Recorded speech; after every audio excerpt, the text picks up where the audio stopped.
नमस्कार, आदाब, जय भीम, सत श्री अकाल। मैं हूँ माजिद सिद्दीकी और आप देख रहे हैं फोकस हिंदुस्तान न्यूज़ चैनल। आज की ख़ास खबरें सब्सक्राइब करें, लाइक करें, शेयर करें। फिर आऊँगा एक ताज़ा खबर को लेकर माजिद सिद्दीकी।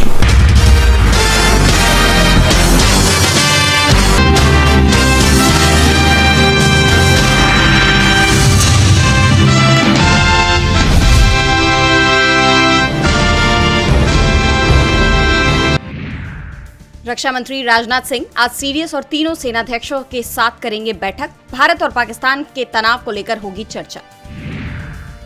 पाकिस्तान ने भारत पर दागी बैलिस्टिक मिसाइल फतेह-1 भारतीय एयर डिफेंस सिस्टम ने हवा में ही किया नष्ट।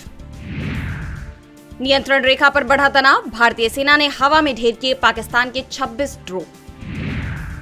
नागरिक हमले को लेकर सेना को रक्षा मंत्री राजनाथ सिंह का निर्देश, पाकिस्तान को प्रभावी और सख्त जवाब दिया जाए। श्रीनगर समेत सरहदी इलाकों में सैनिकों का जमावड़ा बढ़ा रहा पाकिस्तान। जम्मू से लेकर राजस्थान की सीमा तक हाई अलर्ट, पंजाब बंगाल सरकार ने अधिकारियों की छुट्टी की रद्द। महाराष्ट्र और गुजरात में समुद्री सीमा पर सुरक्षा व्यवस्था चाक चौबंद, मछुआरों को निर्देश जारी। अमृतसर के बाद जालंधर में भी किया गया ब्लैकआउट, एरियल एक्टिविटी की सूचना।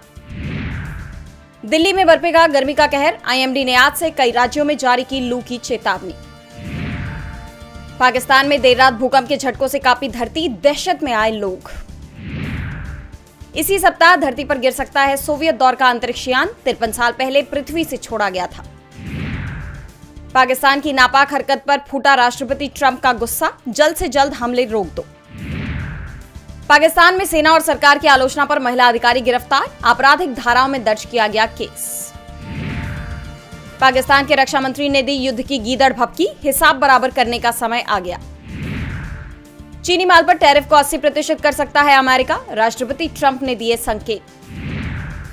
पाकिस्तान को मिल गया आईएमएफ से लोन, $1 अरब की मदद मिलने का दावा, भारत ने किया था विरोध। एसबीआई ने यस बैंक को लेकर किया बड़ा ऐलान, कंपनी को मिलेगी बैंक की 13% से ज्यादा हिस्सेदारी।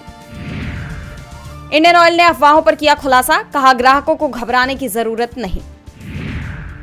देश के 32 हवाई अड्डे 15 मई तक नागरिक उड़ानों के लिए बंद, भारत और पाकिस्तान के बीच बढ़ी tension.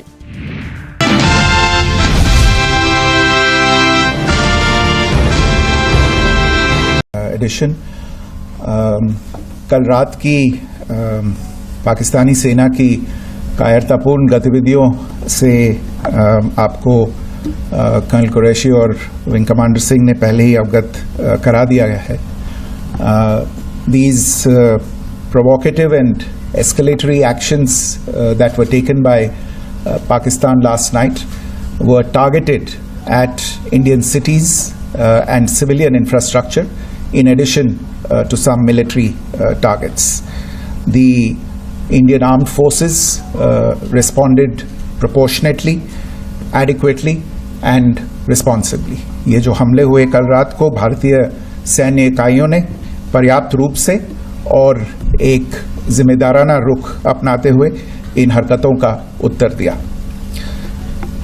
What I want to underline is that the official and blatantly farcical denial of these attacks that Pakistan carried out by the Pakistani state machinery is yet another example of their duplicity and the new depths that they are plumbing in their quest for disinformation.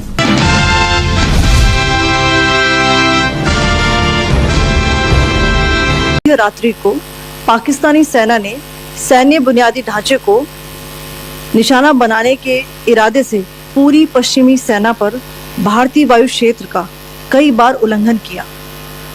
यही नहीं बल्कि पाकिस्तानी सेना ने नियंत्रण रेखा पर भारी calibre वाले हथियारों से गोलीबारी भी की। अंतर्राष्ट्रीय सीमा और नियंत्रण रेखा पर लेह से लेकर सरक्रीक तक 36 स्थानों पर 300 से 400 लगभग ड्रोनों का इस्तेमाल घुसपैठ का प्रयास करने के लिए किया गया। भारतीय सशस्त्र बलों ने काइनेटिक्स व नॉन काइनेटिक साधनों का उपयोग करके इनमें से कई ड्रोन्स को मार गिराया। इतने बड़े पैमाने पर हवाई घुसपैठों का संभावित उद्देश्य वायु रक्षा प्रणालियों का परीक्षण करना और खुफिया जानकारी इकट्ठा करना था। ड्रोन के मलबे की फोरेंसिक जांच की जा रही है। प्रारंभिक रिपोर्ट्स से पता चलता है कि वे तुर्की के असीस गार्ड सोंगर ड्रोन्स हैं। इसके उपरांत रात में पाकिस्तान के एक सशस्त्र यूएवी ने भटिंडा सैन्य स्टेशन को निशाना बनाने की कोशिश भी की, जिसे पकड़ा गया और उसे निष्क्रिय कर दिया गया।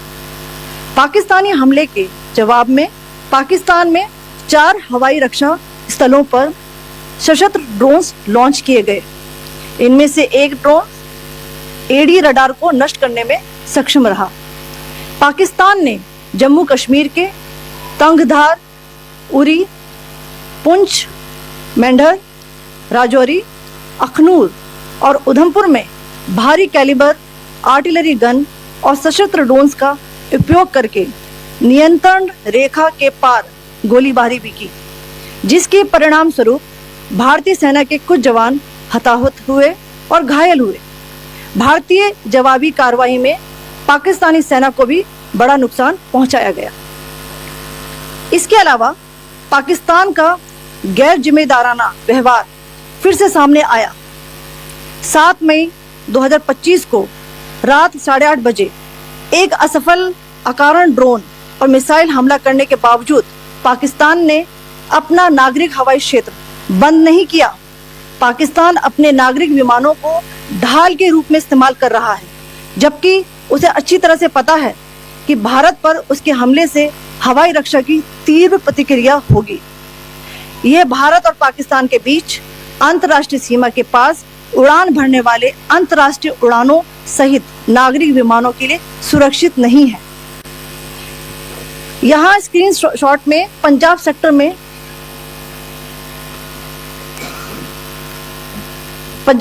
में हाई एयर डिफेंस अलर्ट स्थिति के दौरान एप्लीकेशन फ्लाइट रडार 24 का डेटा दिखाया गया है। जैसा कि आप देख रहे हैं यहाँ पर भारतीय पक्ष का हवाई क्षेत्र घोषित बंद के कारण नागरिक हवाई यातायात से पूरी तरह से रहित है। कराची और लाहौर के बीच के हवाई अड्डे मार्ग पर नागरिक एयरलाइंस के दौरान एप्लीकेशन फ्लाइट रडार 24 का डेटा दिखाया गया है। जैसा कि आप देख रहे हैं यहाँ पर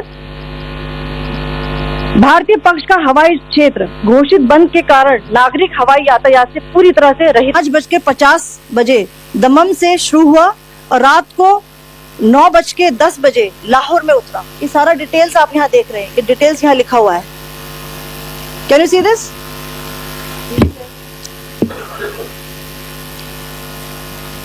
भारतीय वायुसेना ने अपनी प्रतिक्रिया में काफी संयम दिखाया और इस प्रकार अंतर्राष्ट्रीय नागरिक विमान सेवा की सुरक्षा सुनिश्चित की। धन्यवाद। जय हिंद।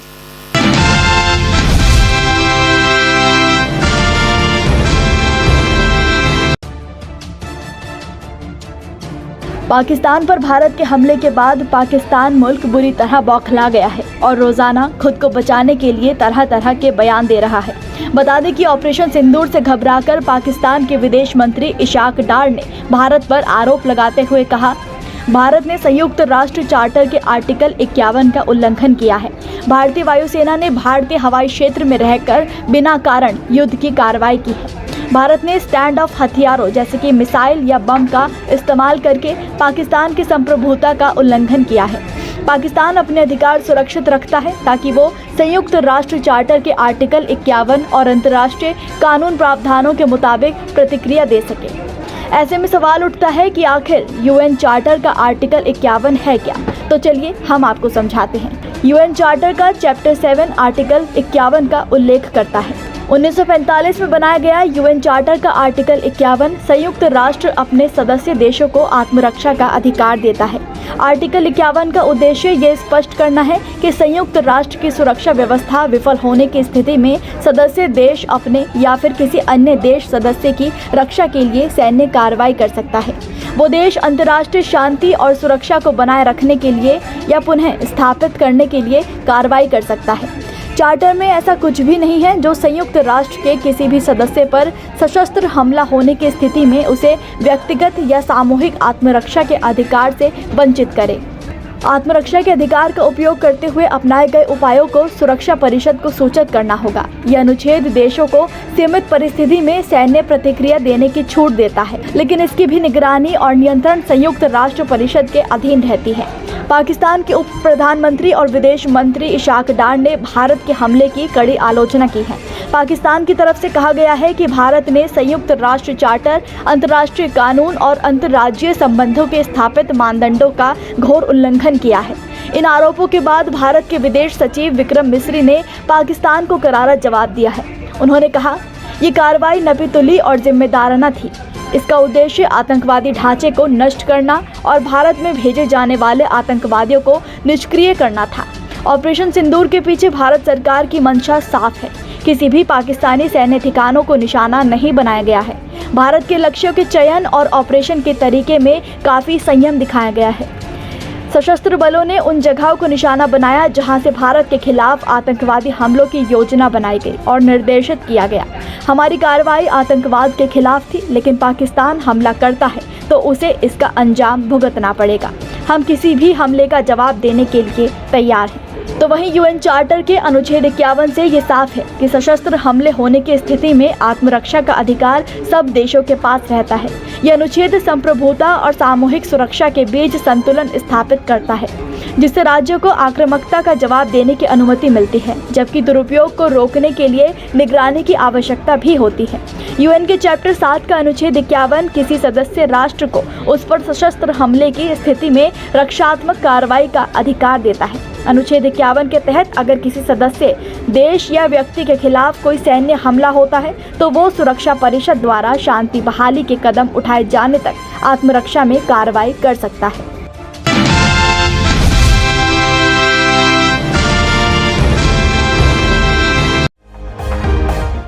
रातों रात गिरे बॉलीवुड सितारों की फैन फॉलोइंग। ऑपरेशन सिंदूर के बाद हजारों में कम हुई फॉलोअर्स की गिनती। पाकिस्तानी एक्टर्स के इंस्टा अकाउंट बैन होने के बाद अब माया नगरी के सितारों पर आई बात। जी हां, 22 अप्रैल को हुई पहलगाम आतंकी हमले के बाद भारत पाकिस्तान की स्थिति कुछ ठीक नहीं है। दोनों ओर से जंग के और तनाव के आसार बढ़ते नजर आ रहे हैं। पहलगाम में मासूमों की जान का बदला भारत ने ऑपरेशन सिंदूर के नाम से हुई सर्जिकल स्ट्राइक से लिया है, लेकिन इन सब के बीच लोगों ने सीधा निशाना बॉलीवुड सितारों पर साधा है। आपने बिल्कुल सही सुना, ऑपरेशन सिंदूर के बाद सोशल मीडिया और ग्लैमर वर्ल्ड में खलबली मची हुई है। रातों रात बॉलीवुड के दिग्गज कलाकारों की फैन फॉलोइंग घटती नजर आ रही है। खबरों के मुताबिक एक्टर्स को प्यार से ज्यादा इंटरनेट पर हेट ज्यादा मिलना शुरू हो गया है। जहां एक और दुश्मन मुल्क की एंटरटेनमेंट इंडस्ट्री को बैन किया गया, तो वहीं दूसरी ओर अब सर्जिकल स्ट्राइक का असर हिंदी फिल्म इंडस्ट्री पर भी आने लग गया है। ये बात साफ जाहिर है कि दोनों मुल्क की आवाम अपने देश को ही सपोर्ट करेगी, लेकिन इस जंग की वजह से पाकिस्तानी आवाम बॉलीवुड स्टार्स को अनफॉलो करके अपना गुस्सा जाहिर कर रही है।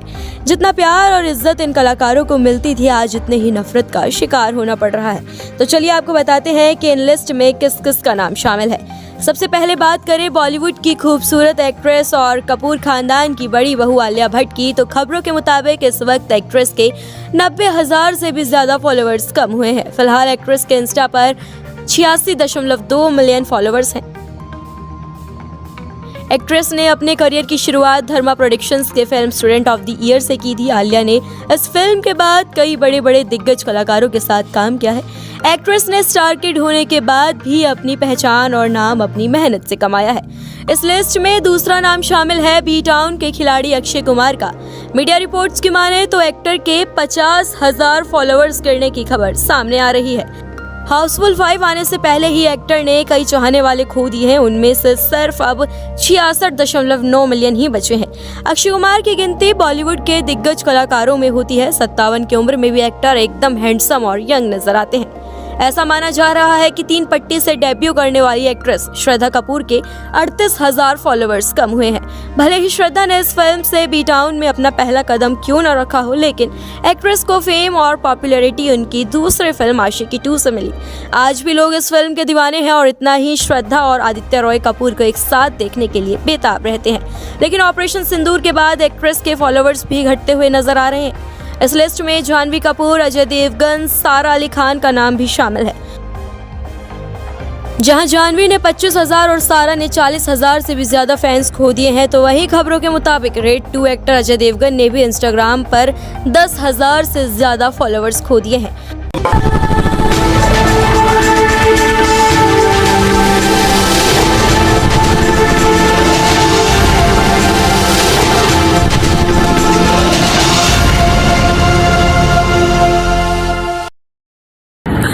दोस्तों आज मैं आपको बताने वाला हूं कि अगर आपकी बॉडी में मैग्नीशियम की डेफिशिएंसी हो जाए तो आपको क्या क्या प्रॉब्लम हो सकती है। सबसे पहले इंसोमेनिया, नींद ना आना, स्लीपिंग डिसऑर्डर, इंसान सारी रात करवटें बदलता है, नींद नहीं आती, स्ट्रेस लेवल, एंजाइटी बढ़ जाती है इससे, क्योंकि कोर्टिसोल हार्मोन को रोकने में मदद करता है। और अगर आपकी बॉडी में मैग्नीशियम नहीं है तो कोर्टिसोल बढ़ जाता है, जिसकी वजह से स्ट्रेस और एंजाइटी हो जाती है।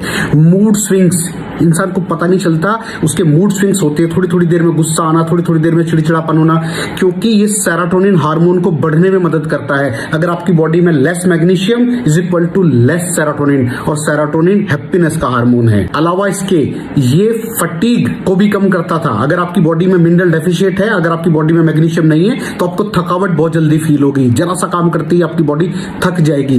पुअर डाइजेस्टिव सिस्टम, ये डाइजेस्टिव सिस्टम को भी मैनेज करने में बड़ा शानदार रोल प्ले करता है, और अगर इसकी डेफिशिएंसी है तो कॉन्स्टिपेशन, डायरिया जैसी प्रॉब्लम हो जाती है। माइग्रेन, बहुत खतरनाक प्रॉब्लम है माइग्रेन। अगर डेफिशिएट है आपकी बॉडी मैग्नीशियम से तो आपको माइग्रेन की प्रॉब्लम भी हो सकती है। ब्लड प्रेशर, अगर आपकी बॉडी में मैग्नीशियम कम है तो आपको ब्लड प्रेशर की प्रॉब्लम हो सकती है। इरेगुलर हार्ट बीट, ये हार्ट बीट का बढ़ जाना, कम हो जाना, बढ़ जाना, कम हो जाना, मैग्नीशियम डेफिशिएट होने की निशानी है। ऑस्टियोपोरोसिस, बोन हेल्थ वीक हो जाती है, क्योंकि आपकी बॉडी का 60% जो मैग्नीशियम है वो आपकी बोन्स के अंदर होता है। अगर आप बाहर से मैग्नीशियम नहीं ले रहे हैं तो आपकी बॉडी जो है वो हड्डियों में से लेना शुरू कर देती है, जिसकी वजह से ऑस्टियोपोरोसिस की प्रॉब्लम भी हो सकती है, आपकी हड्डियां कमजोर हो जाती हैं। और मसल क्रैम्पिंग, मसल क्रैम्प, नस पे नस का चढ़ जाना, मसल्स पे अकड़ जाना, बिल्कुल चलना मुश्किल हो जाता है। तो मसल क्रैम्पिंग भी तभी होती है जब आपकी बॉडी में मैग्नीशियम की डेफिशिएंसी हो। और दोस्त, हमारे यहाँ 90% से ज्यादा लोग मैग्नीशियम डेफिशिएंसी के शिकार हैं। कहां से मिलेगा मैग्नीशियम, कितनी मात्रा में लें, किस क्वालिटी का लें? तो उसका जवाब है वेस्टीज प्राइम CMD।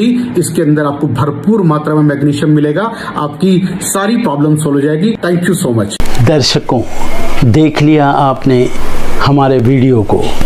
हमें खुशी होगी कि आपने हमारे न्यूज़ को लाइक किया और दूसरों को शेयर किया। अगर अभी तक हमारे चैनल फोकस हिंदुस्तान को सब्सक्राइब नहीं किया है तो तुरंत सब्सक्राइब करें, कमेंट करें और बेल आइकॉन को प्रेस करें। हम हाजिर हैं खबर के लिए।